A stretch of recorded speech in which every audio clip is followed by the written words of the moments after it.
Mad Mod World Vintage. I am here to welcome you to my vintage Knoll textile sale. I have lots of cuttings that have been around since probably the 60s, 70s, maybe into the 80s, but they're all from former employees' stashes that they had acquired while they worked for the company.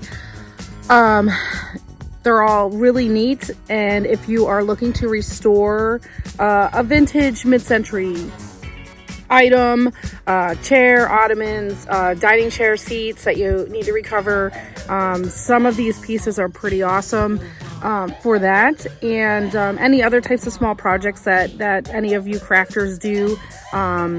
They would make great accessories like purses or other types of things. I have varying amounts of the yardage and I will not be cutting any of this. So if you see something you like, you will be purchasing it at the size it is. And I will not be cutting any cuttings for samples just because I don't have much of this. And it's basically as is. Everything is in great condition from what I can tell, and as I pull everything out, I will go over details with it. But generally speaking, it was stored decently and it doesn't seem to have any issues from that. Without further ado, and also I would say I do have the yellow Knoll textiles book I purchased. It's probably about $70, $75 on Amazon.